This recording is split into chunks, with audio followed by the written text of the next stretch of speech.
স্বস্তির খবর নিয়ে নতুন বছরটা শুরু করছে ম্যানচেস্টার সিটি। বছরের প্রথম ম্যাচে রদ্রিকে পাচ্ছে সিটিজেনরা। ব্যালন ডি'র জয়ী এই স্প্যানিশ মিডফিল্ডার সাদারল্যান্ডের বিপক্ষে ম্যাচ দিয়ে ফেরার জন্য এখন পুরোপুরি প্রস্তুত। ম্যাচের আগে কোচ পেপ গার্দিওলা দিয়েছেন এমন বার্তাই। সিটি কোচ জানিয়েছেন এই ম্যাচ দিয়ে ৩ সপ্তাহ পর মাঠে দেখা যেতে পারে উইঙ্গার জেরেমি ডোকুকে।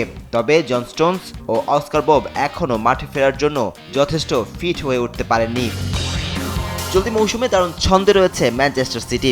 প্রিমিয়ার লিগের টেবিলে দ্বিতীয় অবস্থানে থাকা ম্যান সিটি চ্যাম্পিয়ন্স লিগও রয়েছে দারুণ ছন্দে। সব মিলিয়ে জয় দিয়ে বছরটা শুরু করতে চায় সিটিজেনরা। তবে স্বাগতিক সাদারল্যান্ডকে তাদের ঘরের মাঠে ছোট করে দেখছেন না সিটি কোচ পেপ গার্দিওলা। এদিকে অন্য ম্যাচে লিভারপুল আতিথ্য দেবে লিডস ইউনাইটেডকে। শক্তির বিচারে লিডস থেকে যোজন এগিয়ে দ্য রেডস বাহিনী। তাই সহজ জয়ের ব্যাপারে আত্মবিশ্বাসী আর্নে সল্টের শিষ্যরা। নাজমুস সাকিব, দেশ টিভি, স্পোর্টস ডেস্ক।